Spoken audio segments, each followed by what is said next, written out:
Hello everyone, and welcome to the 88th episode of Analyzing Evil, featuring INGSOC from 1984. George Orwell created this masterpiece to serve as a precautionary tale regarding the authoritarian bent present within his own political alignment, socialism, crafting a story that presents us with a horrific dystopian world born out of the likes of Nazism and Soviet communism, an extreme prediction of what could have been had Stalinism and other similar tracks of thought taken hold over the political apparatuses of the world. A world where our every move is watched by an overreaching totalitarian government that seeks to control everything we think and feel. One that's more than willing to completely annihilate any person whom they deem to be a threat to their absolute power. In this video, we're going to explore the principles that guides the despotic force that is INGSOC and the way they put them into practice. And to do that effectively, I believe that it's important that we familiarize ourselves with the passages given to us by Orwell that denote the methods and thought processes of those pulling the strings of Big Brother. Now, I apologize in advance, but this is going to be a rather long introduction, as this is quite the long video, and there's a few things you need to know before continuing any further. In a later part of this story, Winston is given a book titled The Theory and Practice of Oligarchical Collectivism that was supposedly written by Goldstein. And though this book is actually a fabrication, in this book, we're given information that Winston, our protagonist, was already well aware of, which means everything we're given here about the party's motivations and ideology is factual. And though we never learn the entire contents of this book, what excerpts we do receive are vital in understanding the methods INGSOC employs to hold on to and advance its absolute power. So with that in mind, the first section of this video will be a reading of the 2 chapters of that book that were given, which has of course inflated this video's runtime. If you're already intimately familiar with the intricacies of this story, I have separated this video into chapters, so you can skip the reading if you like. And if you're interested in a more condensed version of this reading, I will be summarizing what we learn in the first section in the second section of this video. But for those of you who may have only seen the film, or aren't familiar with either the book or the film, I do think that the information given to us in these fictionalized chapters, in their entirety, is quite important when trying to understand the intricacies of INGSOC. So consider giving the first section a listen if you have the time. So as I said only a moment ago, this video will be divided into various sections, so you can skip right to the analysis if you aren't interested in a direct reading from the novel or a summation of that reading. And those sections are going to be, in order, The Theory and Practice of Oligarchical Collectivism, a summary of the aforementioned book, The World of 1984, INGSOC Personified, and finally an overview of everything we've learned and a breakdown of the morality of INGSOC. Now, there have been several different adaptations of the book over the years, and while each of them has something to offer in terms of bringing this story to life, the real meat of any character or organization that was first featured in a novel can be found in that novel. So while you will be seeing clips from the adaptation made in 1984 on screen, everything you're going to hear in this video comes directly from the novel. And outside of the first section, I'm still going to be reading a few different passages directly from the novel, as there's no point in explaining something in my own words when George Orwell explained it perfectly in his own. So keep that in mind as we move forward. Also, I didn't think it was too necessary for there to be random clips bombarding you while you're listening to my reading of the book. So in the first section of the video, this is what you'll be seeing on screen.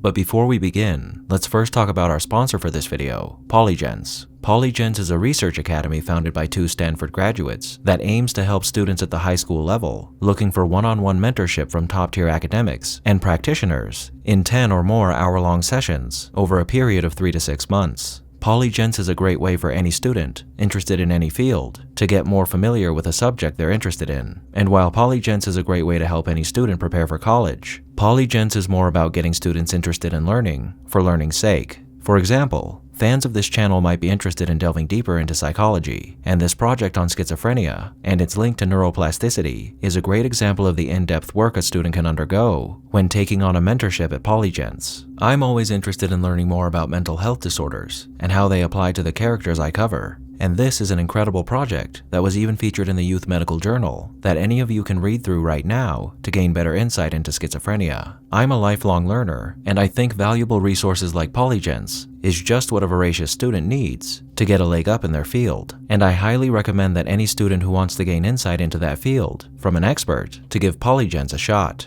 And right now, if you use the link down below, you can take $250 off of your purchase of a Polygens program. So don't wait. Get paired with an expert mentor in your industry of choice to make your passion project a reality with Polygens by clicking the link down below. Thank you, Polygens, for sponsoring this video. Now, without further ado, Let's begin. Chapter 1. Ignorance is Strength. Throughout recorded time, and probably since the end of the Neolithic Age, there have been three kinds of people in the world: the high, the middle, and the low. They have been subdivided in many ways. They have borne countless different names, and their relative numbers, as well as their attitude towards one another, have varied from age to age, but the essential structure of society has never altered. Even after enormous upheavals and seemingly irrevocable changes, the same pattern has always reasserted itself, just as a gyroscope will always return to equilibrium, however far it is pushed, one way or the other. The aims of these three groups are entirely irreconcilable. The aim of the high is to remain where they are. The aim of the middle is to change places with the high. The aim of the low, when they have an aim, for it is an abiding characteristic of the low that they are too much crushed by drudgery to be more than intermittently conscious of anything outside their daily lives, is to abolish all distinctions and create a society in which all men shall be equal. Thus, throughout history, a struggle which is the same in its main outlines recurs over and over again. For long periods, the high seem to be securely in power. But sooner or later, there always comes a moment when they lose either their belief in themselves or their capacity to govern efficiently, or both. They are then overthrown by the middle, who enlist the low on their side by pretending to them that they are fighting for liberty and justice. As soon as they have reached their objective, the middle thrust the low back into their old position of servitude, and themselves become the high. Presently, a new middle group splits off from one of the other groups, or from both of them, and the struggle begins over again. Of the three groups, only the low are never even temporarily successful in achieving their aims. It would be an exaggeration to say that throughout history there has been no progress of a material kind. Even today, in a period of decline, the average human being is physically better off than he was a few centuries ago. But no advance in wealth, no softening of manners, no reform or revolution has ever brought human equality a millimeter nearer. From the point of view of the low, no historic change has ever meant much more than a change in the name of their masters. By the late 19th century, the recurrence of this pattern had become obvious to many observers. There then rose schools of thinkers who interpreted history as a cyclical process and claimed to show that inequality was the unalterable law of human life. This doctrine, of course, had always had its adherents, but in the manner in which it was now put forward, there was a significant change. In the past, the need for a hierarchical form of society had been the doctrine specifically of the high. It had been preached by kings and aristocrats, and by the priests, lawyers, and the like who were parasitical upon them, and it had generally been softened by promises of compensation in an imaginary world beyond the grave. The middle, so long as it was struggling for power, had always made use of such terms as freedom, justice, and fraternity. Now, however, the concept of human brotherhood began to be assailed by people who were not yet in positions of command, but merely hoped to be so before long. In the past, the middle had made revolutions under the banner of equality, and then had established a fresh tyranny as soon as the old one was overthrown. The new middle groups in effect proclaimed their tyranny beforehand. Socialism, a theory which appeared in the early 19th century and was the last link in a chain of thought stretching back to the slave rebellions of antiquity, was still deeply unaffected by the utopianism of past ages. But in each variant of socialism that appeared from about 1900 onwards, the aim of establishing liberty and equality was more and more openly abandoned. The new movements which appeared in the middle years of the century, INGSOC in Oceania, Neo-Bolshevism in Eurasia, death worship, as it is commonly called, in East Asia, had the conscious aim of perpetuating unfreedom and inequality. These new movements, of course, grew out of the old ones and tended to keep their names and pay lip service to their ideology. But the purpose of all of them was to arrest progress and freeze history at a chosen moment. The familiar pendulum swing was to happen once more, and then stop. As usual, the high were to be turned out by the middle, who would then become the high, but this time, by conscious strategy, the high would be able to maintain their position permanently. The new doctrines arose partly because of the accumulation of historical knowledge, and the growth of the historical sense, which had hardly existed before the 19th century. The cyclical movement of history was now intelligible, or appeared to be so, and if it was intelligible, then it was alterable. But the principal, underlying cause was that, as early as the beginning of the 20th century, human equality had become technically possible. It was still true that men were not equal in their native talents, and that functions had to be specialized in ways that favored some individuals against others, but there was no longer any real need for class distinctions, or for large differences of wealth. In earlier ages, class distinctions had been not only inevitable, but desirable.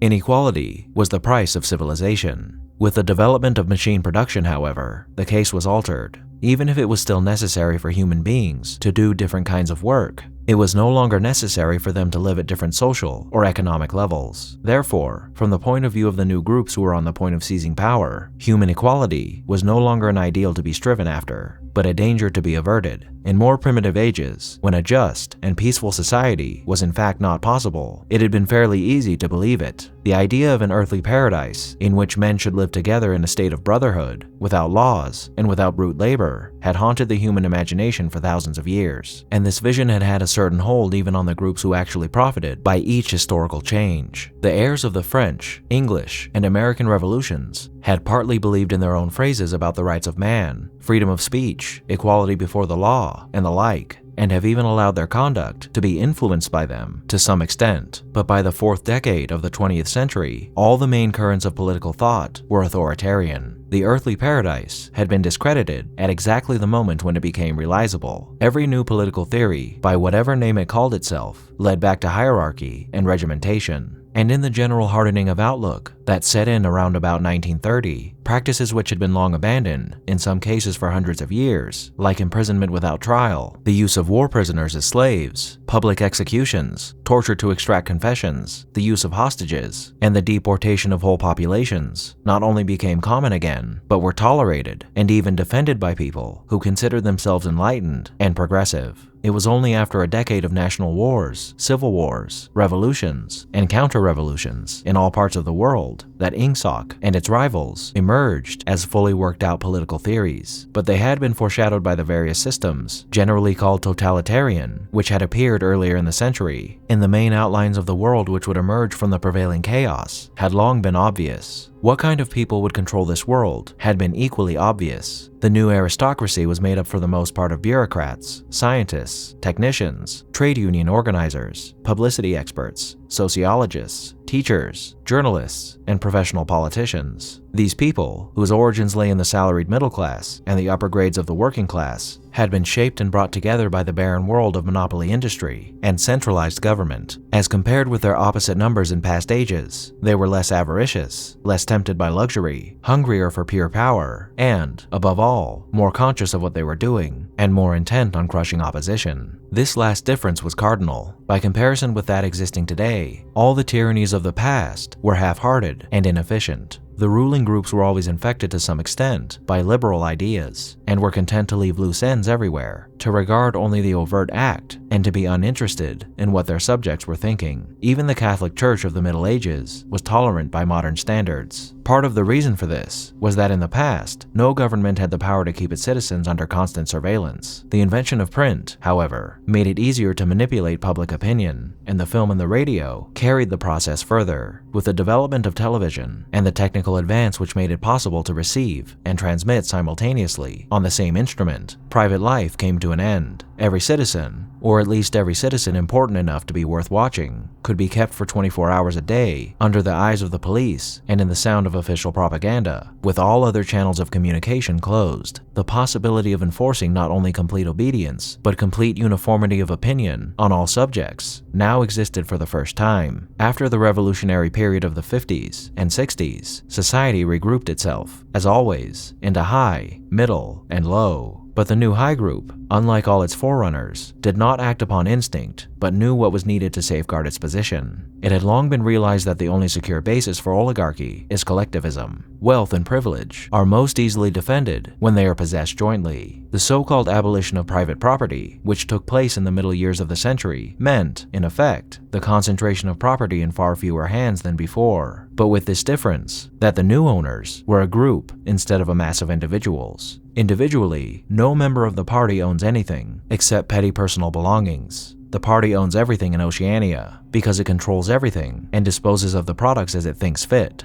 In the years following the revolution, it was able to step into this commanding position almost unopposed because the whole process was represented as an act of collectivization. It had always been assumed that if the capitalist class were expropriated, socialism must follow, and unquestionably, the capitalists had been expropriated. Factories, mines, land, houses, transport, everything had been taken away from them. and since these things were no longer private property, it followed that they must be public property. INGSOC, which grew out of the earlier socialist movement and inherited its phraseology, has in fact carried out the main item in the socialist program, with the result, foreseen and intended beforehand, that economic inequality has been made permanent. But the problems of perpetuating a hierarchical society go deeper than this. There are only 4 ways in which a ruling group can fall from power. Either it is conquered from without, or it governs so inefficiently that the masses are stirred to revolt, or it allows a strong and discontented middle group to come into being, or it loses its own self-confidence and willingness to govern. These causes do not operate singly, and as a rule, all 4 of them are present in some degree. A ruling class which could guard against all of them would remain in power permanently. Ultimately, the determining factor is the mental attitude of the ruling class itself. After the middle of the present century, the first danger had in reality disappeared. Each of the 3 powers which now divide the world is in fact unconquerable, and could only become conquerable through slow demographic changes which a government with wide powers can easily avert. The second danger, also, is only a theoretical one. The masses never revolt of their own accord, and they never revolt merely because they are oppressed. Indeed, so long as they are not permitted to have standards of comparison, they never even become aware that they are oppressed. The recurrent economic crises of past times were totally unnecessary and are not now permitted to happen, but other and equally large dislocations can and do happen without having political results, because there is no way in which discontent can become articulate. As for the problem of overproduction, which has been latent in our society since the development of machine technique, it is solved by the device of continuous warfare, which is also useful in keying up public morale to the necessary pitch. From the point of view of our present rulers, therefore, the only genuine dangers are the splitting off of a new group of able, underemployed, power-hungry people, and the growth of liberalism and skepticism in their own ranks. The problem, that is to say, is educational. It is a problem of continuously molding the consciousness both of the directing group and of the larger executive group that lies immediately below it. The consciousness of the masses needs only to be influenced in a negative way. Given this background, one could infer, if one did not know it already, the general structure of oceanic society. Big Brother is infallible and all-powerful. Every success, every achievement, every victory, every scientific discovery, all knowledge, all wisdom, all happiness, all virtue are held to issue directly from his leadership and inspiration. Nobody has ever seen Big Brother. He is a face on the hoardings, a voice on the telescreen. We may be reasonably sure that he will never die, and there is already considerable uncertainty as to when he was born. Big Brother is the guise in which the party chooses to exhibit itself to the world.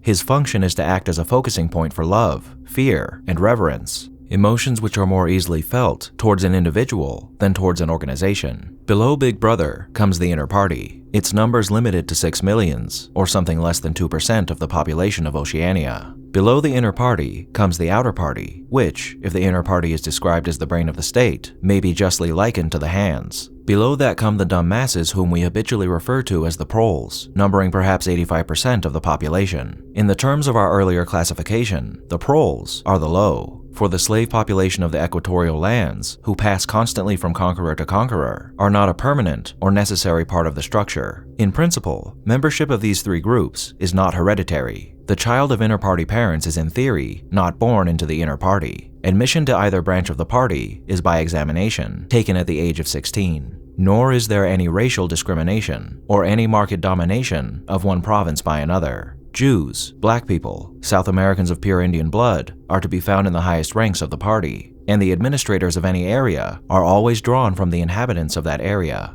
In no part of Oceania do the inhabitants have the feeling that they are a colonial population ruled from a distant capital. Oceania has no capital, and its titular head is a person whose whereabouts nobody knows. Except that English is its chief lingua franca and Newspeak its official language, it is not centralized in any way. Its rules are not held together by blood ties, but by adherence to a common doctrine. It is true that our society is stratified, and very rigidly stratified, on what at first sight appears to be hereditary lines. There is far less to and fro movement between the different groups than happened under capitalism, or even in the pre-industrial age. Between the 2 branches of the party, there is a certain amount of interchange, but only so much as will ensure that weaklings are excluded from the inner party and that ambitious members of the outer party are made harmless by allowing them to rise. Proletarians, in practice, are not allowed to graduate into the party. The most gifted among them, who might possibly become nuclei of discontent, are simply marked down by the thought police and eliminated. But this state of affairs is not necessarily permanent, nor is it a matter of principle. The party is not a class in the old sense of the word. It does not aim at transmitting power to its own children, as such, and if there were no other way of keeping the ablest people at the top, it would be perfectly prepared to recruit an entire new generation from the ranks of the proletariat.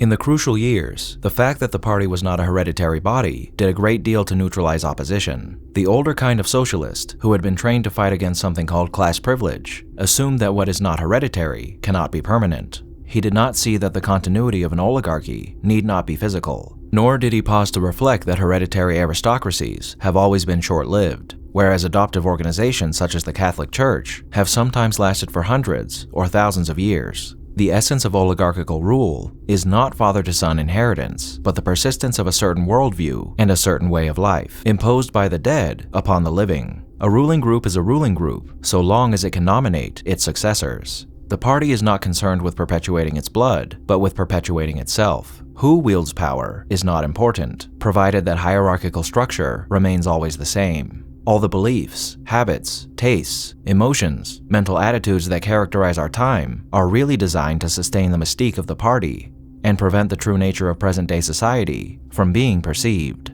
Physical rebellion, or any preliminary move towards rebellion, is at present not possible. From the proletarians, nothing is to be feared. Left to themselves, they will continue from generation to generation and from century to century, working, breeding, and dying, not only without any impulse to rebel, but without the power of grasping that the world could be other than it is. They could only become dangerous if the advance of industrial technique made it necessary to educate them more highly. But since military and commercial rivalry are no longer important, the level of popular education is actually declining. What opinions the masses hold or do not hold is looked on as a matter of indifference. They can be granted intellectual liberty because they have no intellect. In a party member, on the other hand, not even the smallest deviation of opinion on the most unimportant subject can be tolerated. A party member lives from birth to death under the eye of the thought police. Even when he is alone, he can never be sure that he is alone. Wherever he may be, asleep or awake, working or resting, in his bath or in bed, he can be inspected without warning and without knowing that he is being inspected.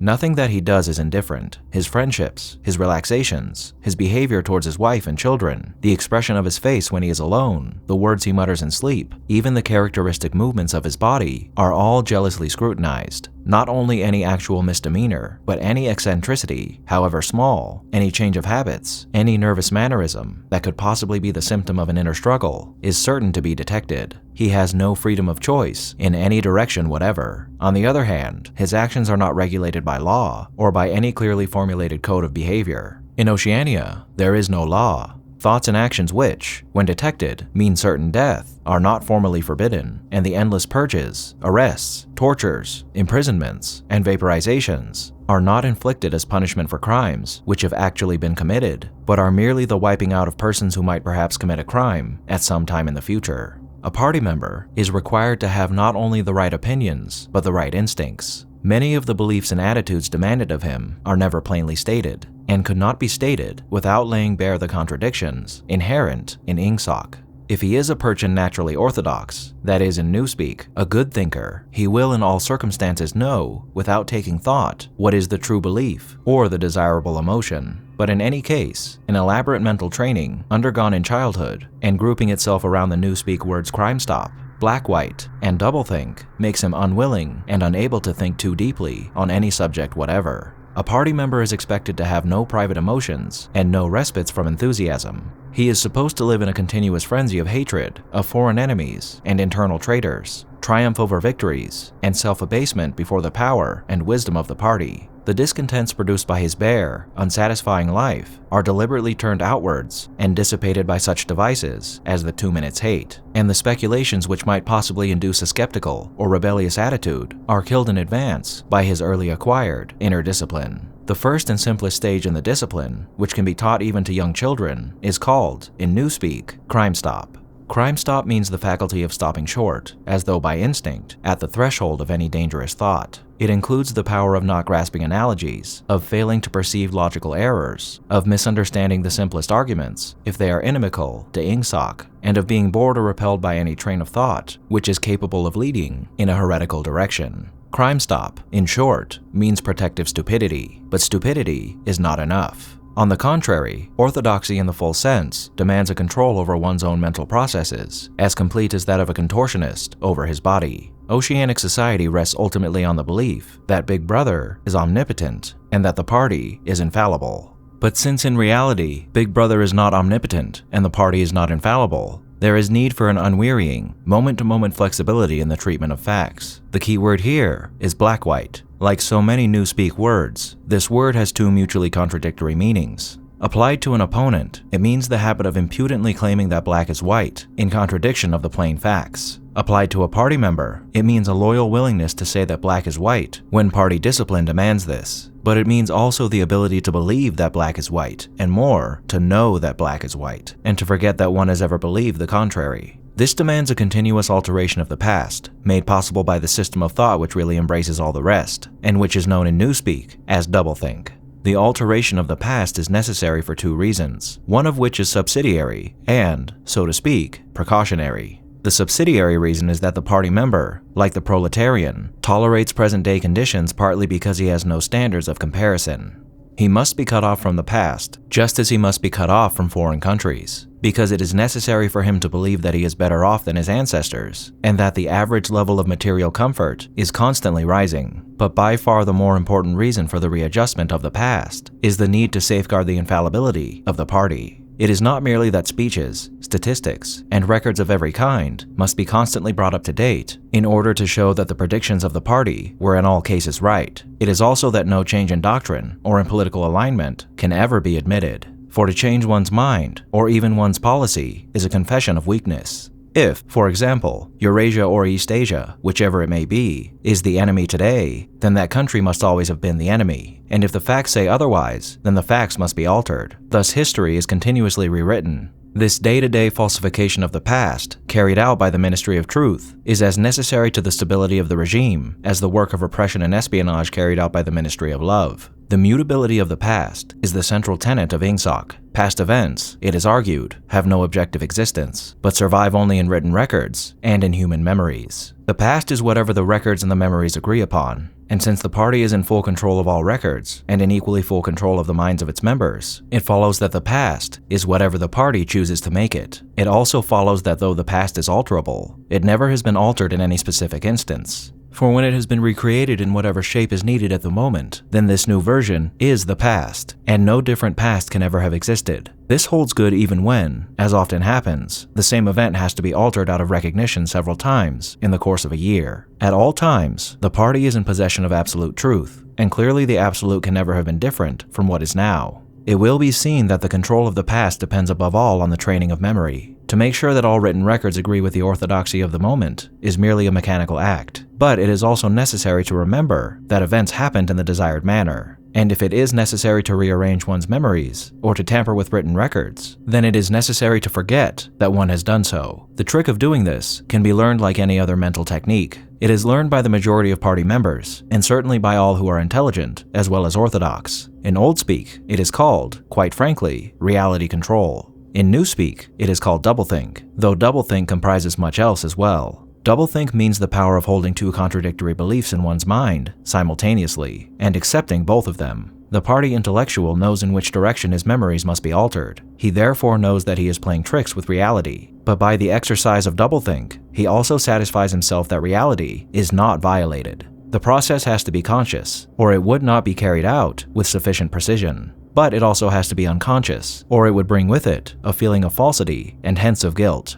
Doublethink lies at the very heart of INGSOC, since the essential act of the party is to use conscious deception while retaining the firmness of purpose that goes with complete honesty. To tell deliberate lies while genuinely believing in them, to forget any fact that has become inconvenient, and then, when it becomes necessary again, to draw it back from oblivion for just so long as it is needed, to deny the existence of objective reality, and all the while to take account of the reality which one denies. All this is indispensably necessary. Even in using the word doublethink, it is necessary to exercise doublethink. For by using the word, one admits that one is tampering with reality. By a fresh act of doublethink, one erases this knowledge. And so on indefinitely, with a lie always one leap ahead of the truth. Ultimately, it is by means of doublethink that the party has been able, and may, for all we know, continue to be able for thousands of years to arrest the course of history. All past oligarchies have fallen from power either because they ossified or because they grew soft. Either they became stupid and arrogant, failed to adjust themselves to changing circumstances, and were overthrown, or they became liberal and cowardly, made concessions when they should have used force, and once again were overthrown.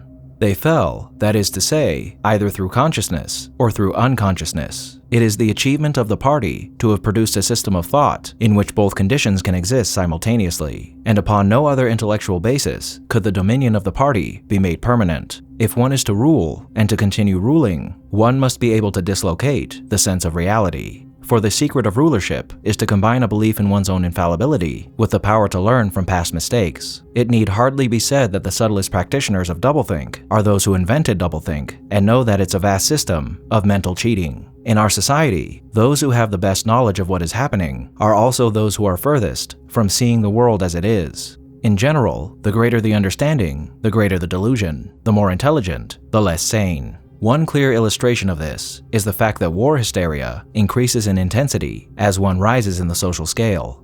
Those whose attitude towards the war is most nearly rational are the subject peoples of the disputed territories. To these people, the war is simply a continuous calamity which sweeps to and fro over their bodies like a tidal wave. Which side is winning is a matter of complete indifference to them. They are aware that a change of overlordship means simply that they will be doing the same work as before for new masters who treat them in the same manner as the old ones. The slightly more favored workers, whom we call the proles, are only intermittently conscious of the war. When it's necessary, they can be prodded into frenzies of fear and hatred, but when left to themselves, they are capable of forgetting for long periods that the war is happening. It is in the ranks of the party, and above all of the inner party, that the true war enthusiasm is found. World conquest is believed in most firmly by those who know it to be impossible.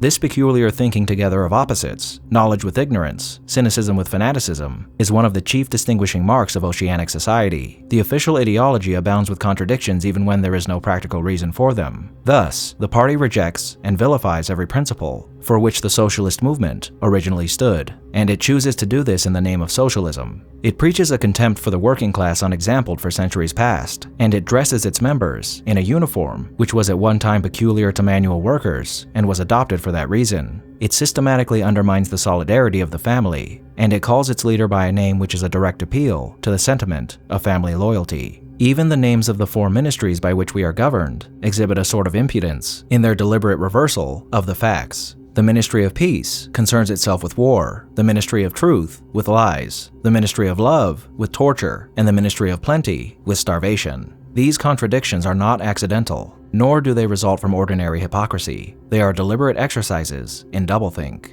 For it is only by reconciling contradictions that power can be retained indefinitely. In no other way could the ancient cycle be broken. If human equality is to be forever averted, if the high, as we have called them, are to keep their places permanently, then the prevailing mental condition must be controlled insanity. But there is one question which until this moment we have almost ignored. It is, why should human equality be averted? Supposing that the mechanics of the process have been rightly described, what is the motive for this huge, accurately planned effort to freeze history at a particular moment of time? Here we reach the central secret, as we have seen. The mystique of the party, and above all, of the inner party, depends upon doublethink. But deeper than this lies the original motive, the never-questioned instinct that first led to the seizure of power and brought doublethink. The thought police, continuous warfare, and all the other necessary paraphernalia into existence afterwards.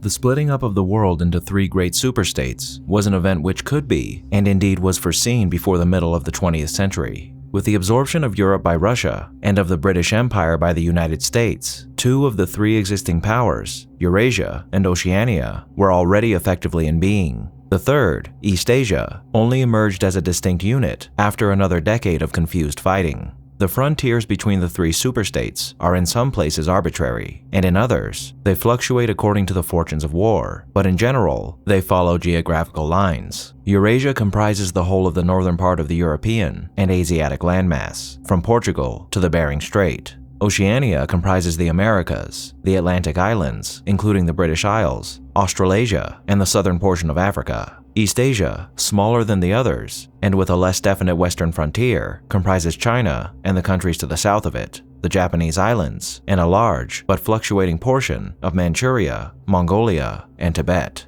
In one combination or another, these three superstates are permanently at war and have been so for the past 25 years. War, however, is no longer the desperate, annihilating struggle that it was in the early decades of the 20th century. It is a warfare of limited aims between combatants who are unable to destroy one another, have no material cause for fighting, and are not divided by any genuine ideological difference. This is not to say that either the conduct of war or the prevailing attitude towards it has become less bloodthirsty or more chivalrous. On the contrary, war hysteria is continuous and universal in all countries, and horrid war crimes and acts of slavery are looked upon as normal and, when they are committed by one's own side and not by the enemy, meritorious. But in a physical sense, war involves very small numbers of people, mostly highly trained specialists, and causes comparatively few casualties. The fighting, when there is any, takes place on the vague frontiers whose whereabouts the average man can only guess at, or around the floating fortresses, which guard strategic spots on the sea lanes. In the centers of civilization, war means no more than a continuous shortage of consumption goods and the occasional crash of a rocket bomb, which may cause a few scores of deaths. War has, in fact, changed its character. More exactly, the reason for which war is waged have changed in their order of importance. Motives which were already present, to some small extent, in the great wars of the early 20th century have now become dominant and are consciously recognized and acted upon. To understand the nature of the present war, for in spite of the regrouping which occurs every few years, it is always the same war, one must realize in the first place that it is impossible for it to be decisive. None of the three superstates could be definitively conquered, even by the other two in combination. They are too evenly matched, and their natural defenses are too formidable. Eurasia is protected by its vast land spaces, Oceania by the width of the Atlantic and the Pacific, East Asia by the fecundity and industriousness of its inhabitants. Secondly, there is no longer, in a material sense, anything to fight about. With the establishment of self-contained economies, in which production and consumption are geared to one another, the scramble for markets which was a main cause of previous wars has come to an end, while the competition for raw materials is no longer a matter of life and death. In any case, each of the three superstates is so vast that it can obtain almost all the materials that it needs within its own boundaries. Insofar as the war has a direct economic purpose, it is war for labor power. Between the frontiers of the superstates, and not permanently in the possession of any of them, there lies a rough quadrilateral with its corners at Tangier, Brazzaville, Darwin, and Hong Kong, containing within it about a fifth of the population of the Earth. It's for the possession of these thickly populated regions and of the northern ice cap that the three powers are constantly struggling. In practice, no one power ever controls the whole of the disputed area. Portions of it are constantly changing hands, and it's the chance of seizing this or that fragment by a sudden stroke of treachery that dictates the endless changes of alignment. All of the disputed territories contain valuable minerals, and some of them yield important vegetable products, such as rubber, which in colder climates, it is necessary to synthesize by comparatively expensive methods. But above all, they contain a bottomless reserve of cheap labor.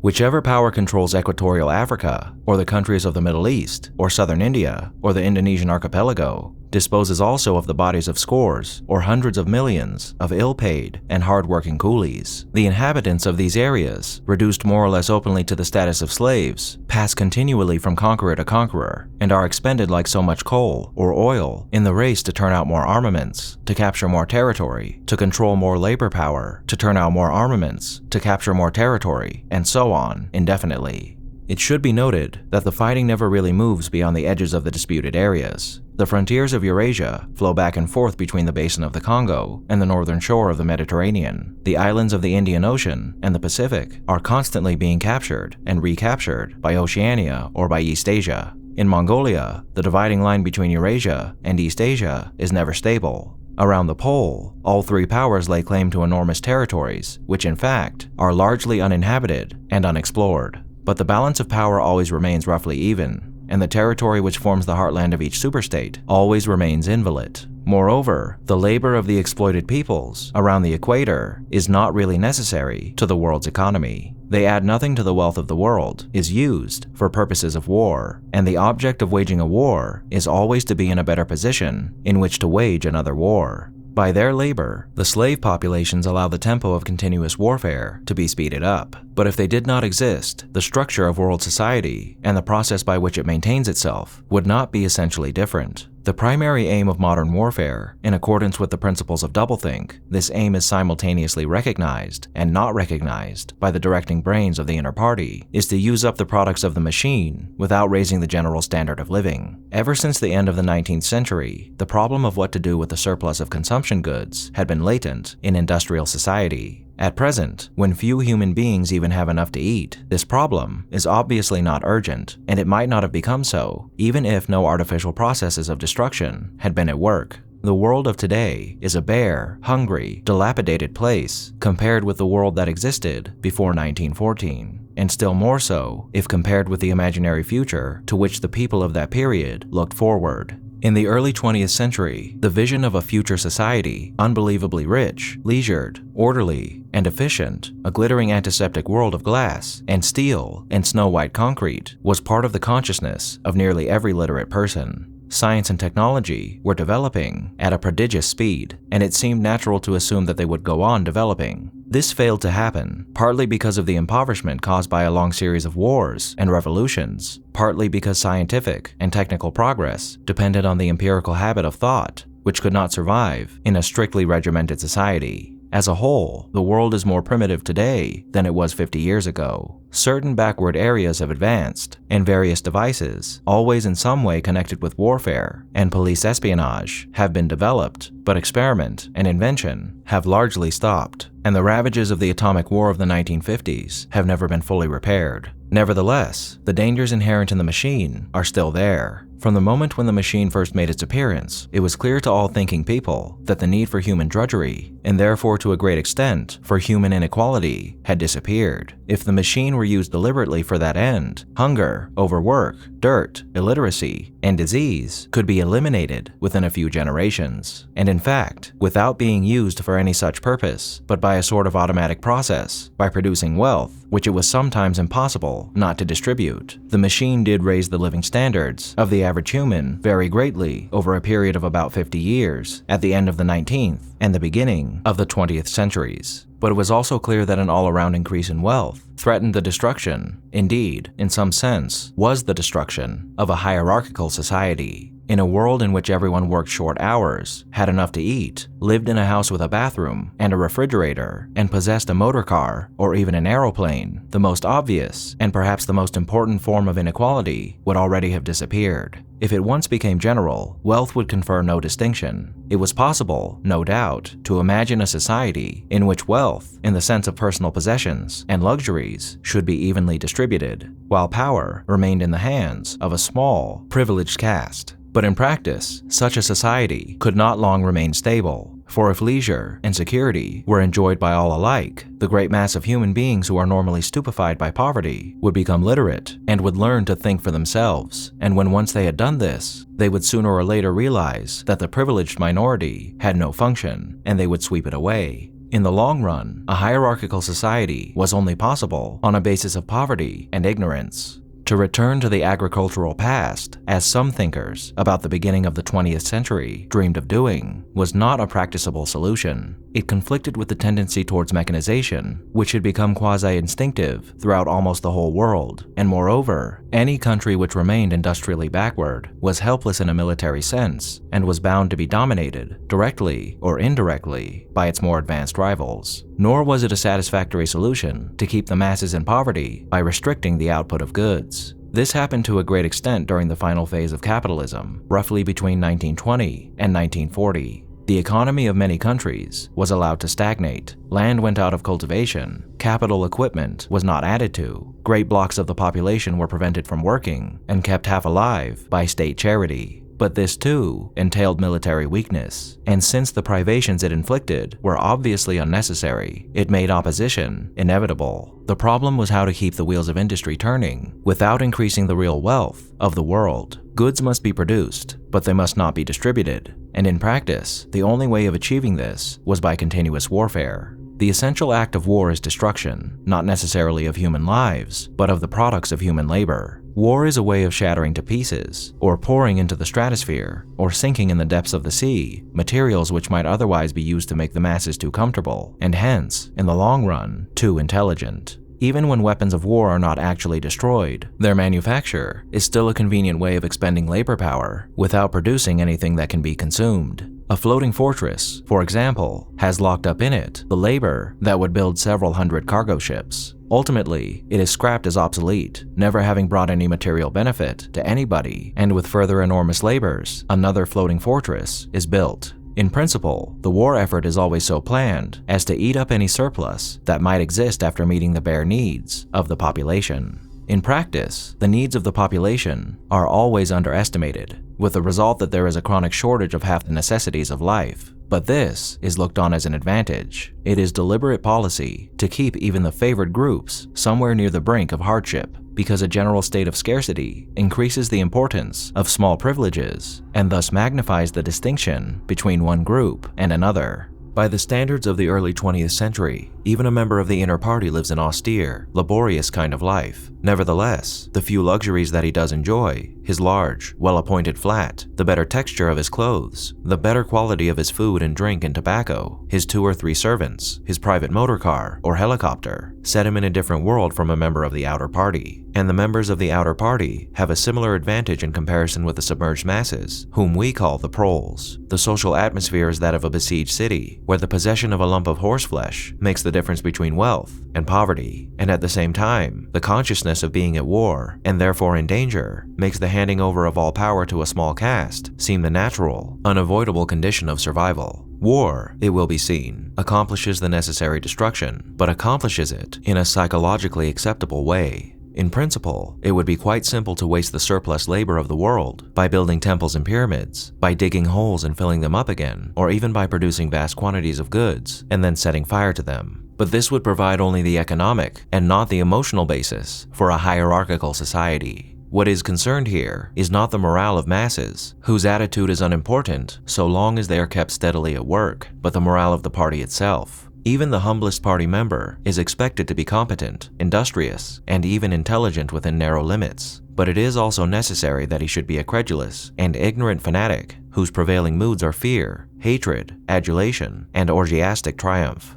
In other words, it is necessary that he should have the mentality appropriate to a state of war. It does not matter whether the war is actually happening, and since no decisive victory is possible, it does not matter whether the war is going well or badly. All that is needed is that a state of war should exist. The splitting of the intelligence which the party requires of its members, and which is more easily achieved in an atmosphere of war, is now almost universal. But the higher up the ranks one goes, the more marked it becomes. It is precisely in the inner party that war hysteria and hatred of the enemy are strongest. In his capacity as an administrator, it is often necessary for a member of the inner party to know that this or that item of war news is untruthful, and he may often be aware that the entire war is spurious and is either not happening or is being waged for purposes quite other than the declared ones. But such knowledge is easily neutralized by the technique of doublethink. Meanwhile, no inner party member wavers for an instant in his mystical belief that the war is real and that it's bound to end victoriously, with Oceania the undisputed master of the entire world.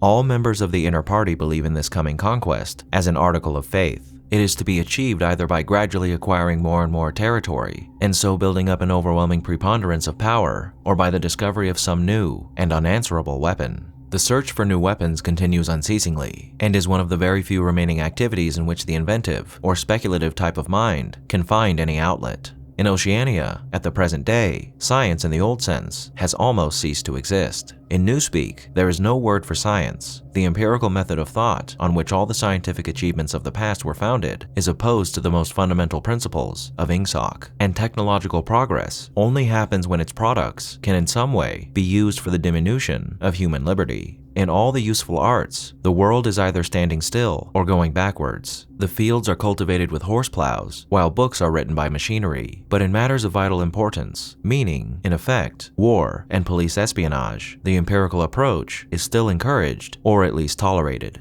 The two aims of the party are to conquer the whole surface of the earth, and to extinguish once and for all the possibility of independent thought. There are therefore two great problems which the party is concerned to solve. One is how to discover, against his will, what another human being is thinking, and the other is how to kill several 100 million people in a few seconds without giving warning beforehand. Insofar as scientific research still continues, this is its subject matter. The The scientist of today is either a mixture of psychologist and inquisitor, studying with real ordinary minuteness the meaning of facial expressions, gestures, and tones of voice, and testing the truth-producing effects of drugs, shock therapy, hypnosis, and physical torture. Or he is chemist, physicist, or biologist, concerned only with such branches of his special subject as are relevant to the taking of life. In the vast laboratories of the Ministry of Peace, and in the experimental stations hidden in the Brazilian forests, or in the Australian desert, or on lost islands of the Antarctic, the teams of experts are indefatigably at work.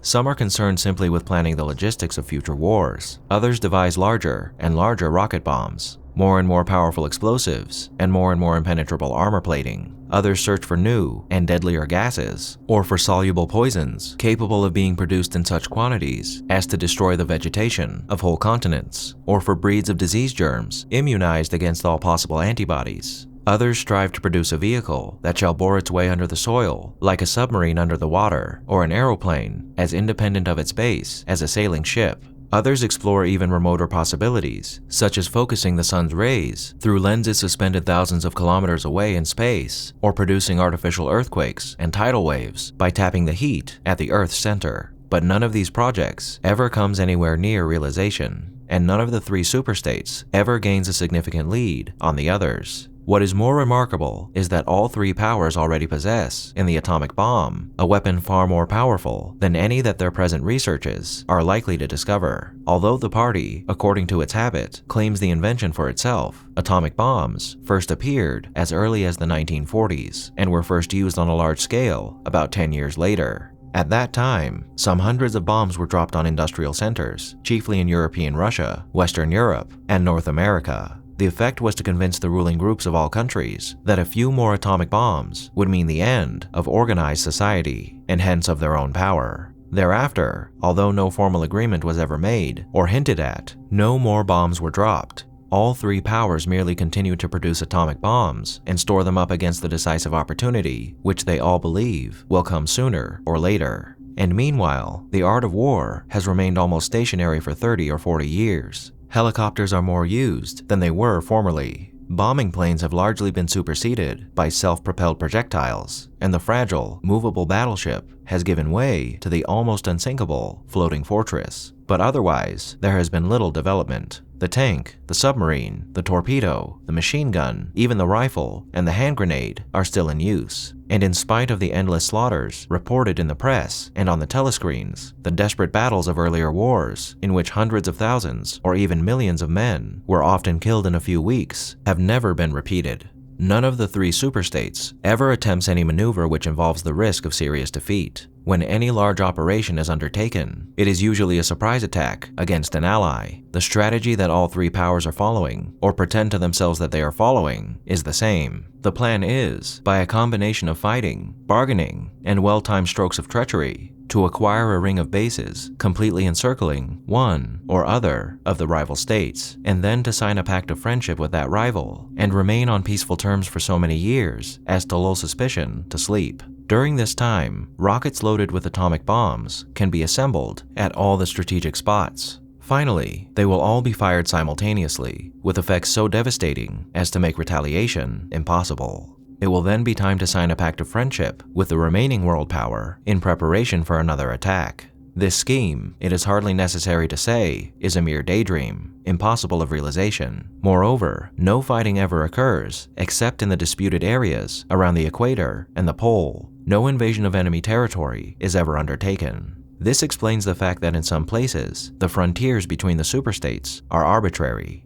Eurasia, for example, could easily conquer the British Isles, which are geographically part of Europe, or on the other hand, it would be possible for Oceania to push its frontiers to the Rhine, or even to the Vistula. But this would violate the principle, followed on all sides, though never formulated, of cultural integrity. If Oceania were to conquer the areas that used to be known as France and Germany, it would be necessary either to exterminate the inhabitants, a task of great physical difficulty, or to assimilate a population of about 100 million people, who, so far as technical development goes, are roughly on the oceanic level. the problem is the same for all three superstates. It is absolutely necessary to their structure that there should be no contact with foreigners, except, to a limited extent, with war prisoners and colored slaves. Even the official ally of the moment is always regarded with the darkest suspicion. War prisoners apart, the average citizen of Oceania never sets eyes on a citizen of either Eurasia or East Asia, and he is forbidden the knowledge of foreign languages. If he were allowed contact with foreigners, he would discover that they are creatures similar to himself, and that most of what he has been told about them is lies. The sealed world in which he lives would be broken, and the fear, hatred, and self-righteousness on which his morale depends might evaporate. It is therefore realized on all sides that however often Persia, or Egypt, or Java, or Ceylon may change hands, the main frontiers must never be crossed by anything except bombs. Under this lies a fact never mentioned aloud, but tacitly understood and acted upon, namely, that the conditions of life in all three superstates are very much the same. In Oceania, the prevailing philosophy is called INGSOC. In Eurasia, it is called Neo-Bolshevism. And in East Asia, it is called by a Chinese name, usually translated as death worship, but perhaps better rendered as obliteration of the self. The citizen of Oceania is not allowed to know anything of the tenets of the other two philosophies, but he is taught to execrate them as barbarous outrages upon morality and common sense. Actually, the three philosophies are barely distinguishable, and the social systems which they support are not distinguishable at all. Everywhere there is the same pyramidal structure, the same worship of semi-divine leader, the same economy existing by and for continuous warfare. It follows that the three superstates not only cannot conquer one another, but would gain no advantage by doing so. On the contrary, so long as they remain in conflict, they prop one another up, like three sheaves of corn. And, as usual, the ruling groups of all three powers are simultaneously aware and unaware of what they are doing. Their lives are dedicated to world conquest, but they also know that the war should continue everlastingly and without victory. Meanwhile, the fact that there is no danger of conquest makes possible the denial of reality, which is the special feature of INGSOC and its rival systems of thought. Here it is necessary to repeat what has been said earlier, that by becoming continuous, war has fundamentally changed its character. In past ages, a war, almost by definition, was something that sooner or later came to an end, usually an unmistakable victory or defeat. In the past, also, war was one of the main instruments by which human societies were kept in touch with physical reality. All rulers, in all ages, have tried to impose a false view of the world upon their followers, but they could not afford to encourage any illusion that tended to impair military efficiency. So long as defeat meant the loss of independence, or some other result, generally held to be undesirable, the precautions against defeat had to be serious. Physical facts could not be ignored. In philosophy, or religion, or ethics, or politics, 2 and 2 might make 5, but when one was designing a gun or an aeroplane, they had to make 4. Inefficient nations were always conquered sooner or later, and the struggle for efficiency was inimical to illusions. Moreover, to be efficient, it was necessary to be able to learn from the past, which meant having a fairly accurate idea of what had happened in the past. Newspapers and history books were, of course, always colored and biased, but falsification of the kind that is practiced today would have been impossible. War was a sure safeguard of sanity, and so far as the ruling classes were concerned, it was probably the most important of all safeguards. While wars could be won or lost, no ruling class could be completely irresponsible. But when war became literally continuous, it also ceases to be dangerous. When war is continuous, there is no such thing as military necessity. Technical progress can cease, and the most palpable facts can be denied or disregarded. As we have seen, researches that could be called scientific are still carried out for the purposes of war, but they are essentially a kind of daydreaming, and their failure to show results is not important. Efficiency, even military efficiency, is no longer needed. Nothing is efficient in Oceania except the thought police. Since each of the three superstates is unconquerable, each is in effect a separate universe within which almost any perversion of thought can be safely practiced. Reality only exerts its pressure through the needs of everyday life, the need to eat and drink, to get shelter and clothing, to avoid swallowing poison, or stepping out of top-story windows, and the like. Between life and death,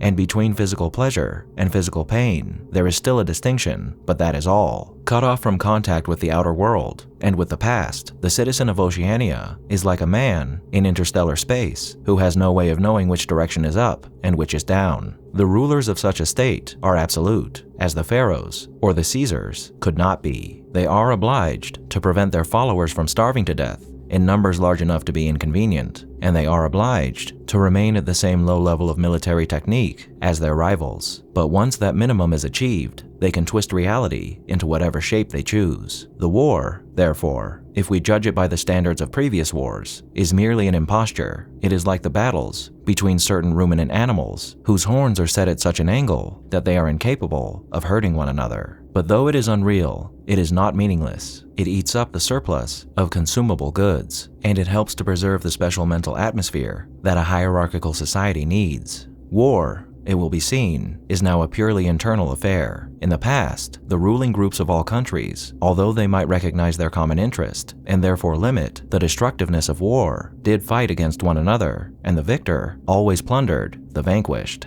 In our own day, they are not fighting against one another at all. The war is waged by each ruling group against its own subjects, and the object of the war is not to make or prevent conquests of territory, but to keep the structure of society intact. The very word war, therefore, has become misleading. It would probably be accurate to say that by becoming continuous, war has ceased to exist. The peculiar pressure that it exerted on human beings between the Neolithic age and the early 20th century has disappeared and been replaced by something quite different. The effect would be much the same if the three superstates, instead of fighting one another, should agree to live in perpetual peace, each inviolate within its own boundaries. For in that case, each would still be a self-contained universe, freed forever from the sobering influence of external danger. A peace that was truly permanent would be the same as a permanent war. This, although the vast majority of party members understand it only in a shallower sense, is the inner meaning of the party slogan, "War is peace."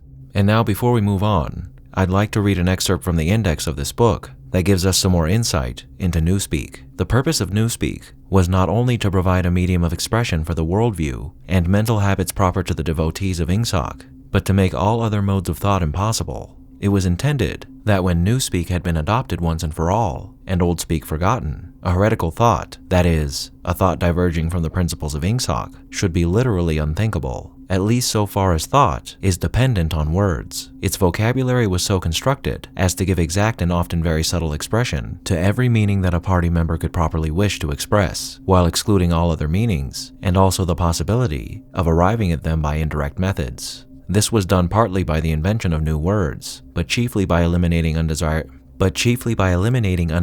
words, and by stripping such words as remained of unorthodox meanings, and so far as possible, of all secondary meanings whatever. To give a single example, the word free still existed in Newspeak, but it could only be used in such statements as "this dog is free from lice" or "this field is free from weeds." It could not be used in its old sense of politically free or intellectually free, since political and intellectual freedom no longer existed even as concepts, and were therefore of necessity nameless. Quite apart from the suppression of definitely heretical words, reduction of vocabulary was regarded as an end in itself, and no word that could be dispensed with was allowed to survive. Newspeak was designed not to extend, but to diminish the range of thought, and this purpose was indirectly assisted by cutting the choice of words down to a minimum.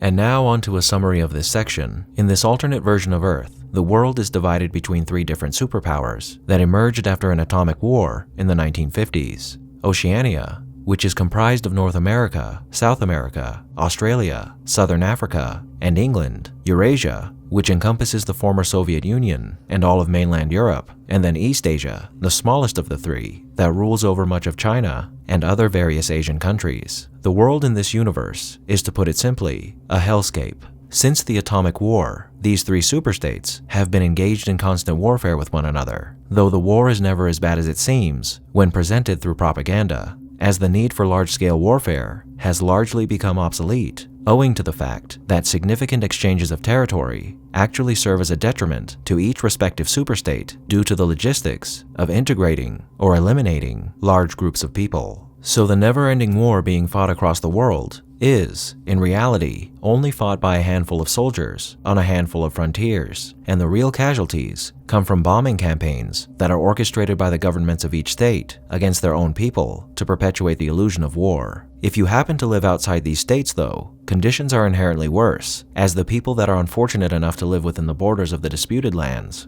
are frequently enslaved by each of these powers and find themselves the subject of various horrific war crimes. This state of perpetual warfare is something that's integral to each respective party's hold on power in their spheres of influence. Now, in each of these states, there is one central authority, a political party that's in control of every aspect of human life, each of which professes their own brand of socialism: INGSOC in Oceania, Neo-Bolshevism in Eurasia, and death worship, or obliteration of the self, in East Asia. Each of these parties profess to hold traditional socialist beliefs, but authoritarianism gradually infected nearly every mode of political thought across the world. These parties therefore began to reject the basic principles that underpins all of socialism: freedom and equality, in favor of absolute power and control over their respective populations, while still paying lip service to socialist ideology, each of them subsequently claiming to be the true representation of socialism, though in reality, they're all nearly identical, and the conditions in each of these superstates are quite similar as well. Now, as was lined out in these chapters, the authoritarian goal of INGSOC is to create a permanent hierarchical society that will allow INGSOC to remain the dominant power in Oceania, and perhaps eventually the world, for time eternal. INGSOC recognizes that society has always been organized in three different social classes: the high, the middle, and the low. And the cyclical nature of the world, that being that the middle eventually overthrows the high with the help of the low and becomes the new high, is something they wish to eliminate in order to ensure that INGSOC remains firmly within the highest class of society until the end of time. They recognize that the advent of advanced machine technology has essentially made equality a possibility if the world could point their efforts towards using machines to better the lives of everyone. But because equality would invariably mean a loss of power for the respective overlords of the world, equality gradually became something to be averted rather than embraced, and the introduction of authoritarianism all across the world eliminated all possibilities of equality ever usurping the power of the powerful. With absolute power, INGSOC is able to exert an unprecedented amount of control over its population through a combination of propaganda, constant surveillance, continuous warfare, the stifling of scientific progress, the manufactured stupidity brought about by the continued advent of newspeak, and most important of all, the mutability of the past, the party's constant effort to alter the past so that it suits its aims. The alteration of the past is accomplished through the constant destruction or correction of documents, and the stupefaction of the masses through newspeak is summed up beautifully by Orwell in the index of the novel, where he states that, and I quote, "The purpose of newspeak was not only to provide a medium of expression for the worldview and mental habits proper to the devotees of INGSOC, but to make all other modes of thought impossible. It was intended that when newspeak had been adopted once and for all, and old speak forgotten, a heretical thought, that is, a thought diverging from the principles of INGSOC, should be literally unthinkable, at least so far as thought is dependent on words. Its vocabulary was so constructed as to give exact and often very subtle expression to every meaning that a party member could properly wish to express, while excluding all other meanings, and also the possibility of arriving at them by indirect methods. This was done partly by the invention of new words, but chiefly by eliminating undesirable words and by stripping such words as remained of unorthodox meanings, and so far as possible, of all secondary meanings whatever. To give a single example, the word free still existed in newspeak, but it could only be used in such statements as "this dog is free from lice" or "this field is free from weeds." It could not be used in its old sense of politically free or intellectually free, since political and intellectual freedom no longer existed even as concepts, and were therefore of necessity nameless. Quite apart from the suppression of definitely heretical words, reduction of vocabulary was regarded as an end in itself, and no word that could be dispensed with was allowed to survive. Newspeak was designed not to extend, but to diminish the range of thought, and this purpose was indirectly assisted by cutting the choice of words down to a minimum. Now, although the party claims that it's led by the mysterious figure that is Big Brother, in reality, Big Brother is simply an idol, the avatar of the party, who doesn't actually exist, but serves his purpose as a figure to be idolized, as instilling the adulation of an individual into one's populace is much easier than training them to put all their faith into a faceless organization. In truth, the party has no central authority. and its inner workings could be likened to that of an automated system with independent working parts that labor towards achieving the same goal, perpetuating the absolute power of the metaphysical party and its death grip over the lives of every citizen of Oceania. The party, through its thin veil of socialism, is able to claim that everything in Oceania is collectively owned by the masses, but in reality, the party owns and controls everything. Society is still divided along the lines of the high, middle, and the low,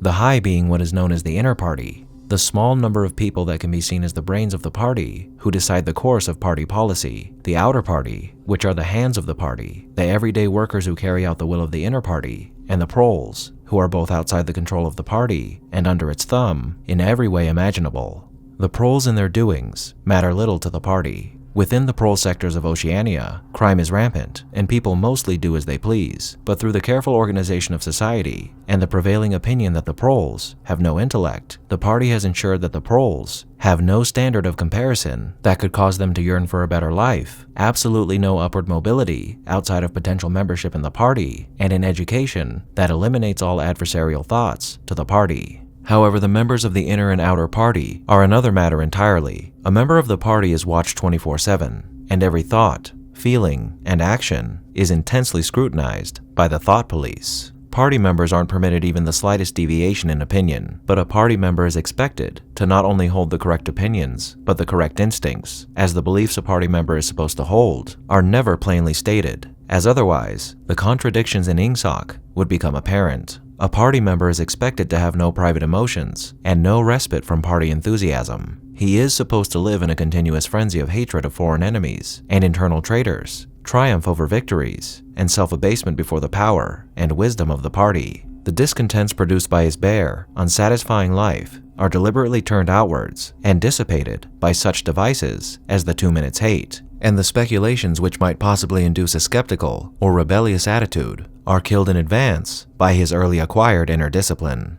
The expected attitudes of party members are accurately summed up by 3 newspeak words: crime stop, which means the faculty of stopping short, as though by instinct, at the threshold of any dangerous thought, or put simply, protective stupidity; black-white, which means to either label an opponent as someone who will blatantly claim black as white in contradiction of the facts, or for a party member, it means a loyal willingness to say black is white when party discipline demands this, and most importantly, to believe it to be so, and to know that black is white, and to forget that one has ever believed the contrary. And both these concepts are invariably supported by doublethink, which is the mechanism with which the party alters the past, yet keeps those alterations within the minds of its members in case they should become necessary to the party's mission once again. Doublethink is reality control, the power of holding 2 contradictory beliefs in one's mind simultaneously and accepting both of them. The organs of the party responsible for ensuring that party members are held accountable for their actions and that the flow of information to the masses is controlled are the Ministry of Peace, which concerns itself with war, the Ministry of Truth with lies, the Ministry of Love with torture, and the Ministry of Plenty with starvation. These contradictions are not accidental, nor did they result from ordinary hypocrisy. They are deliberate exercises in doublethink, for it is only by reconciling contradictions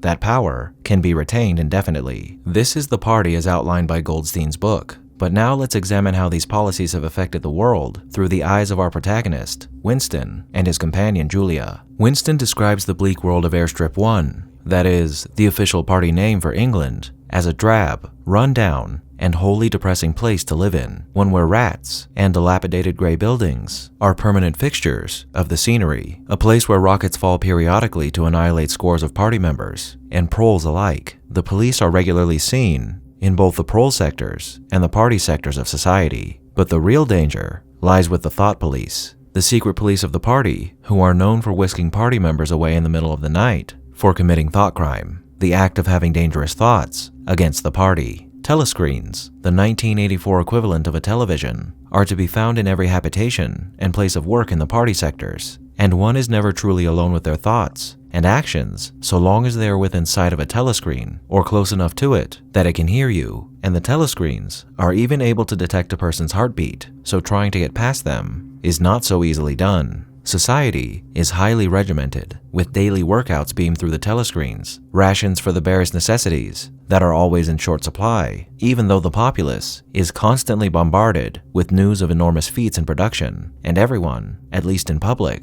acts as the worst kind of sycophantic fanatics every waking hour of every day. Propaganda is spoon-fed to party members constantly through the telescreens. News bulletins abound praising Big Brother for impossible feats like exponentially increasing production or the standard of living, intermixed of course with accounts of the never-ending war against whichever superstate that Oceania is currently in conflict with. But that isn't to say that party members are completely deprived of entertainment, for there are numerous war films screened on a daily basis to keep war fervor at the absolute maximum, and one can attend frequent public hangings or watch them on their telescreen to keep their hatred of the enemy at its peak. Winston's life is one of tedium, lies, and placation. At the rundown Victory Mansion that always smells of boiled cabbage which he calls home, one that he shares with numerous other outer party members, he's plied with a steady stream of Victory Gin, a caustic alcoholic drink that only serves to numb the drinker. And at the work cafeteria, he's provided the same access to this dreadful drink in order to both dull the senses and keep the mind always muddled. His work, like the work of all other party members, is to create lies, and Winston labors in the Ministry of Truth to alter current or past events. Winston receives newspaper articles that are contradictory to the reality of life in Oceania on a near daily basis, and alters them before destroying the original copy. And he does the same thing with war records, manufacturing false individuals like Comrade Ogilvy, a supposed hero of the Malabar Front, with numerous achievements to his name, whose image is used as a source of inspiration for the rest of Oceania, people who can only aspire to have the privilege of fighting in the wars, let alone as valiantly as a man like Comrade Ogilvy. Workers are allowed some respite from their drudgery though, like their daily intake of highly processed sludge, and the 2 minutes hate, a solid 2 minutes of televised propaganda, aimed at keeping that ever-present hate for all things un-INGSOC at the forefront of a party member's mind, next to their love of Big Brother of course. In the home, men and women are still expected to form long-lasting relationships with one another and procreate. However, sex has been reduced to a horrid act that strays one's thoughts away from the party, and sex is pushed down by the likes of the Anti-Sex League, who aim to eliminate all the pleasure to be found in intercourse, in favor of keeping it relegated to occasional procreation,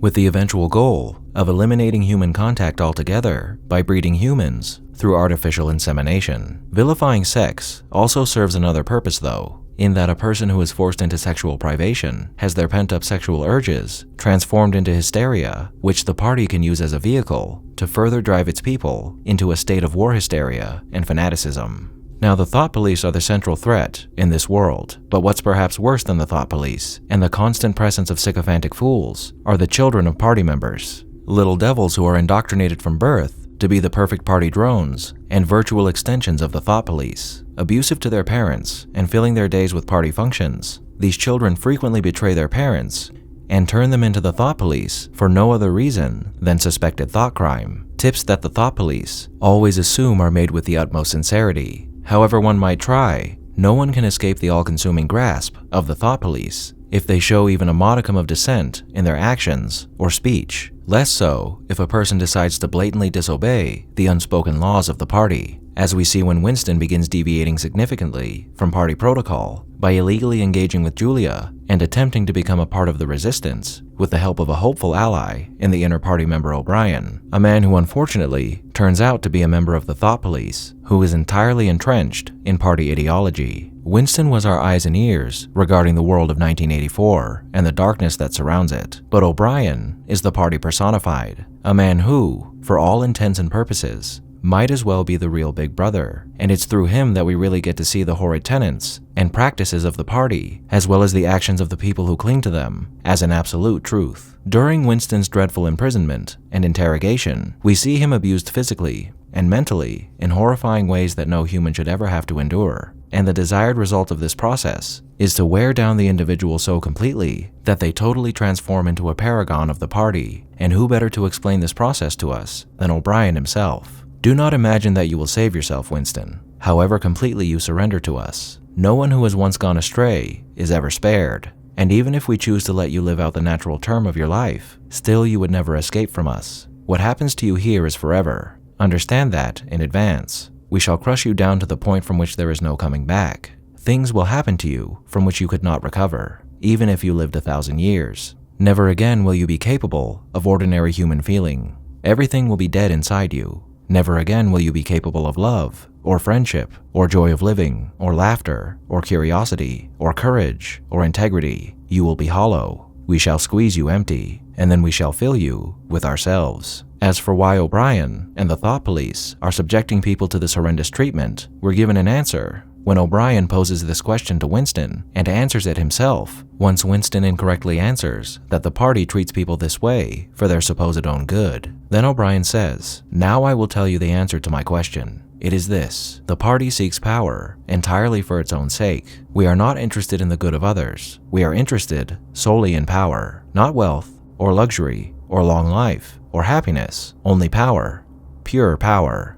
What pure power means, you will understand presently. We are different from all the oligarchies of the past in that we know what we are doing. All the others, even those who resembled ourselves, were cowards and hypocrites. The German Nazis and the Russian communists came very close to us in their methods, but they never had the courage to recognize their own motives. They pretended, perhaps they even believed, that they had seized power unwillingly and for a limited time, and that just round the corner there lay a paradise where human beings would be free and equal. We are not like that. We know that no one ever seizes power with the intention of relinquishing it. Power is not a means, it is an end. One does not establish a dictatorship in order to safeguard a revolution. One makes the revolution in order to establish the dictatorship.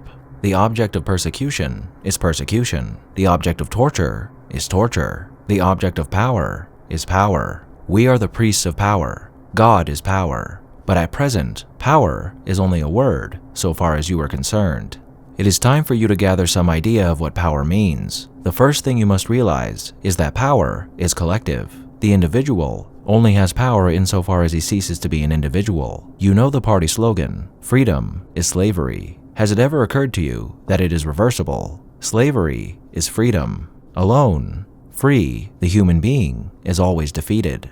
It must be so, because every human being is doomed to die, which is the greatest of all failures. But if he can make complete, utter submission, if he can merge himself in the party so that he is the party, then he is all-powerful and immortal. The second thing for you to realize is that power is power over human beings, but above all, over the mind. Power over matter, external reality, as you would call it, is not important. Already our control over matter is absolute. Now what O'Brien means by this control over reality is answered by the constant effort of the party to reinvent history and current events to suit their aims no matter how false their claims may be. For if they can walk the line between contradiction and truth and master both, they essentially control reality so far as the average human is concerned. For in the view of the party, there is no alternate reality so long as the reality invented by the party can be cemented as an absolute. We control matter because we control the mind. Reality is inside the skull. You will learn by degrees, Winston. There is nothing that we could not do. Invisibility,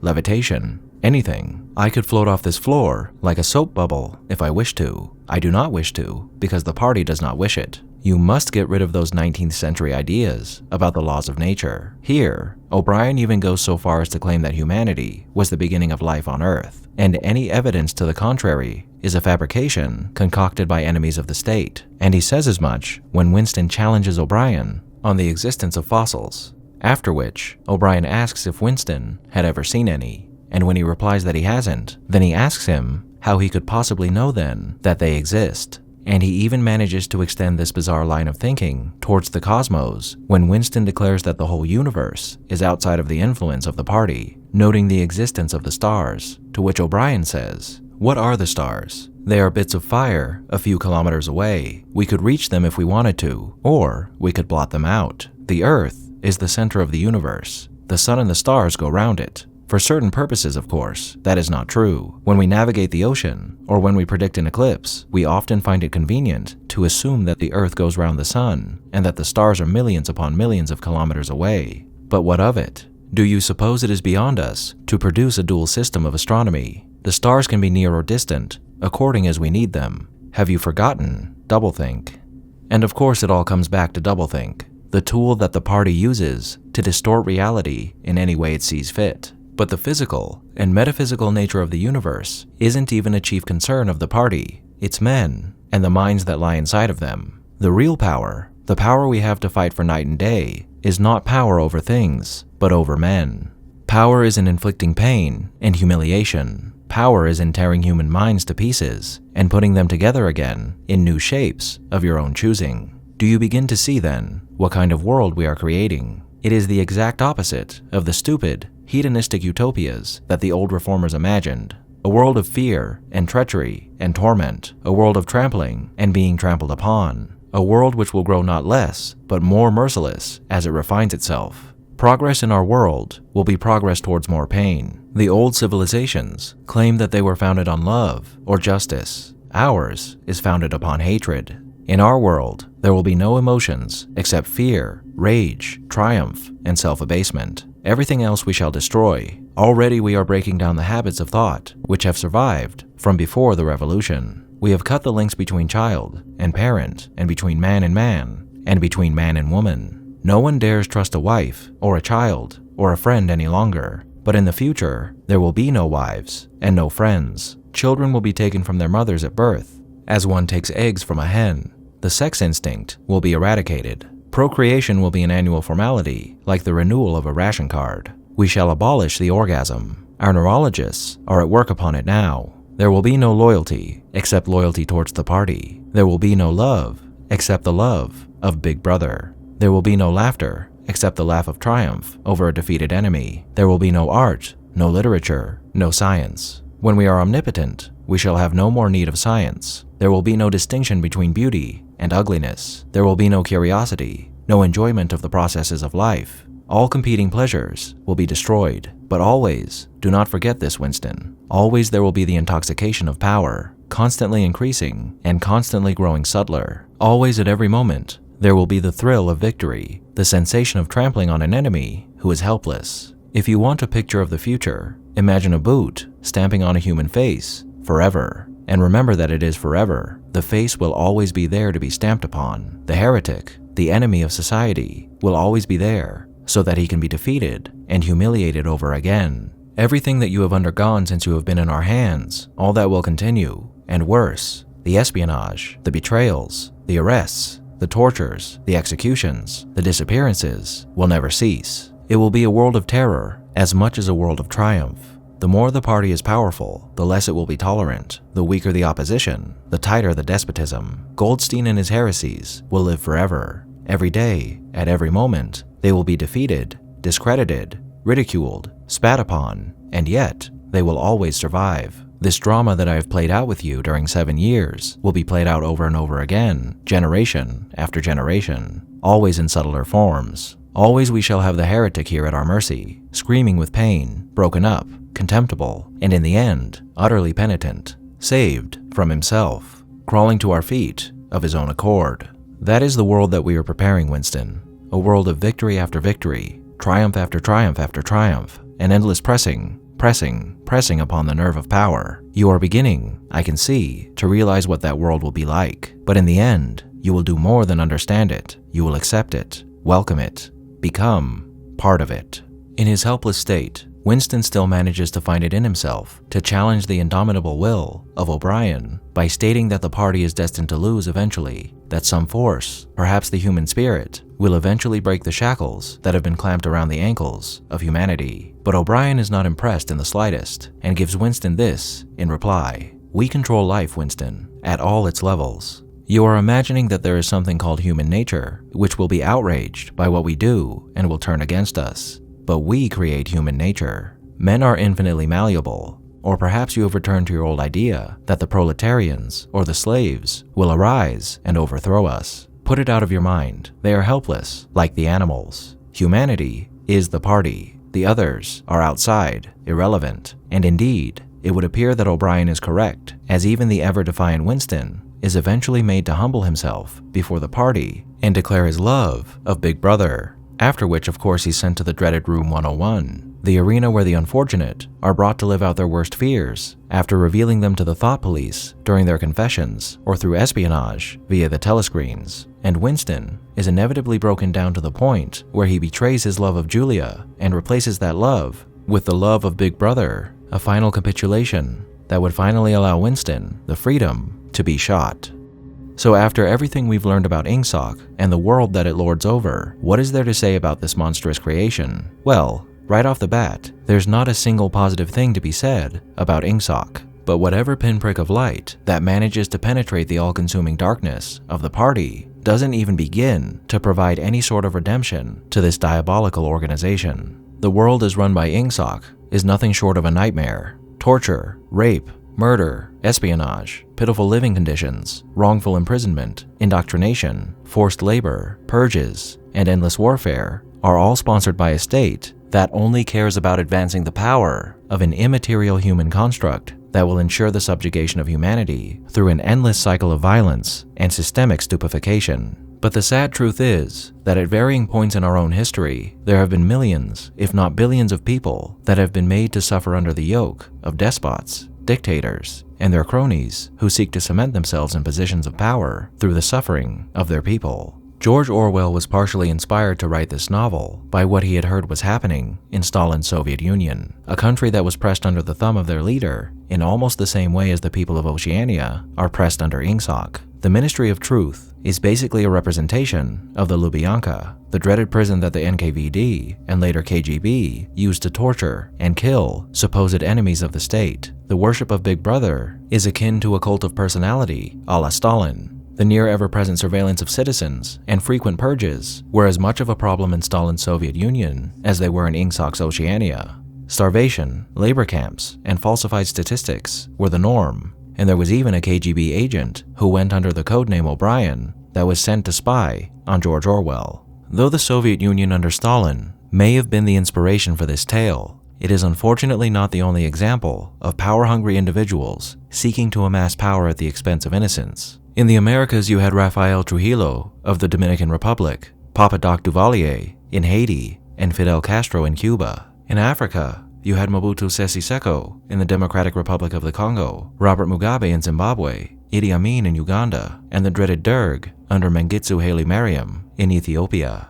In Asia, there was Pol Pot in Cambodia, Khorloogiin Choibalsan in Mongolia, Mao Zedong in China, Hideki Tojo in Japan, and Kim Il-sung in North Korea. In Europe, you of course had Stalin and Hitler, but there was also the likes of Enver Hoxha in Albania, Nicolae Ceausescu in Romania, and Francisco Franco in Spain. And the Middle East has been plagued by dictators unending, men like Muammar Gaddafi in Libya, Hafez al-Assad in Syria, Saddam Hussein in Iraq.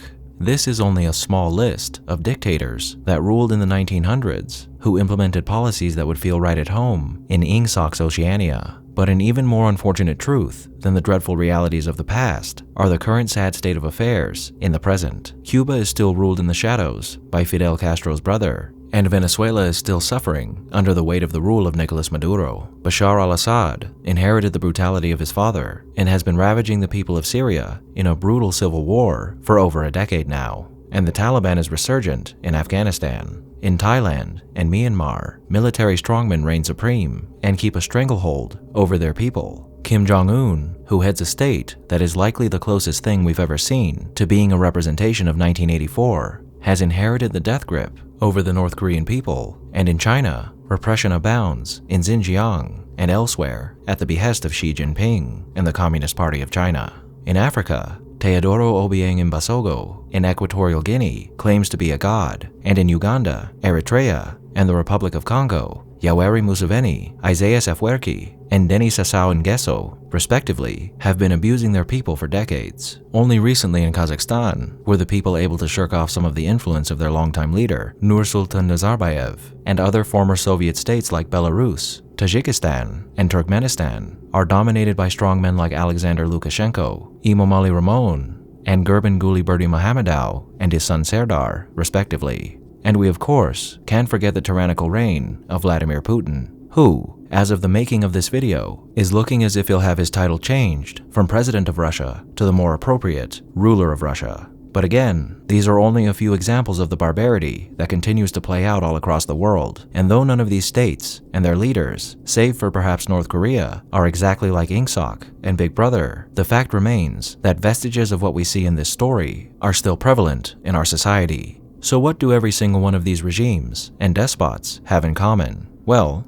they're evil, plain and simple. And to study these horrible men and the policies that they perpetuated in the name of power for power's sake is to become intimately familiar with the greatest horrors ever inflicted upon mankind. But they also have something else in common: the pursuit of power. Just like INGSOC, you'd be hard-pressed to find any of these dictators and their regimes to be representatives of any sort of ideology. Sure, they implement a few policies that align with their supposed political affiliation, but they work far harder to enact policies to grant their citizens the illusion that their best interests are being served along the lines of whatever ideology their overlords choose to espouse. But even if we know these organizations and people to be evil, there's still something that we need to address that serves as an anchoring point for any would-be evil entity. That being that it's entirely possible that one organization could potentially bring reality under their control. If a political party like INGSOC is able to exert its enormous influence over all aspects of life and order the world in the way that it sees fit, doesn't it stand to reason then that they truly decide what is and isn't moral, as O'Brien claims? I've mentioned this in a previous video, but morality, in the absence of the divine, is a man-made construct. I'm not trying to say that there isn't some sort of divinity out there, but if it is the case that there isn't, then the universe unending doesn't care whether or not we, who are small specks of dust in the grand scheme of things, kill or harm one another in any way you can imagine. Morality is derived from the fact that we care if someone kills or harms yourself or someone else. Whether or not something is good or evil can be typically divined by examining whether or not the majority of people believe something to be wrong. For example, if 99.9% of people can agree that murdering someone in cold blood is wrong, then the opinion of the 0.1% of people who disagree doesn't matter all too much when determining if something is moral or not. Obviously, morality has evolved over time, as there are horrid things that occurred in the past that were considered acceptable and moral things to do, and morality will continue to evolve. But the fact remains that morality is what we make it. And if that's the case, then any entity that manages to shift the opinion of the majority into believing what it is doing is right has the monopoly on right and wrong. And in the world of 1984, INGSOC has made it so that all the terrifying things they're doing are not only seen as acceptable, but righteous. Here's the thing though, no matter how large a majority may be, you cannot overcome the inherent desire for freedom and the safety and security of yourself or of your loved ones. You may be able to mask it and push it down with endless streams of propaganda and manipulation, but the will to overcome injustice will always be present within each and every one of us. Human beings are flawed. Some are nasty, horrid people who would revel at the chance to hold the reins over us, like INGSOC does over the citizens of Oceania. But as Winston said to O'Brien, there is something within humanity that simply won't allow for overwhelming injustice to flourish in our society. And sooner or later, the human spirit, or whatever it may be, will overcome all obstacles that are put in its path. One of the best examples of this is the collapse of the Soviet Union. No matter how much they might have tried,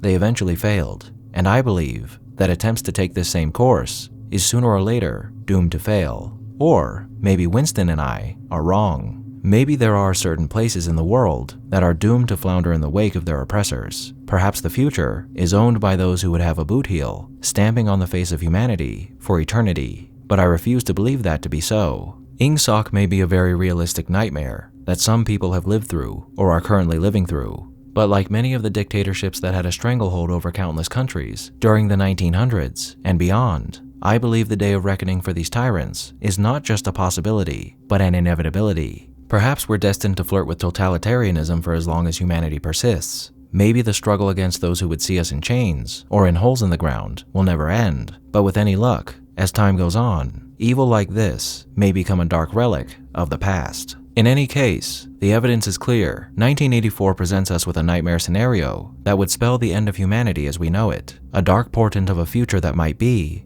lorded over by an all-consuming political machine fed by misery and death. And there's absolutely no doubt that INGSOC and any state or organization that employs similar practices is nothing short of pure evil. Thank you all for tuning in to this episode of Analyzing Evil, and I hope you've enjoyed. What are your thoughts on INGSOC?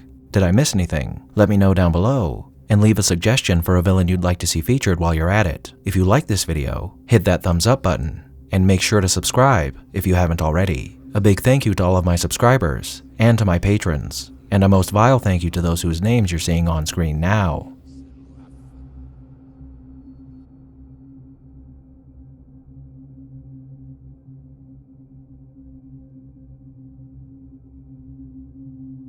Join the channel's Discord server and Reddit to interact with myself and the community, and follow me on the social media platforms listed below to keep up with the channel. And of course, don't forget to check out the new merchandise that you're seeing on screen now by clicking the link down below. As always, thanks for watching, and I'll be seeing you soon.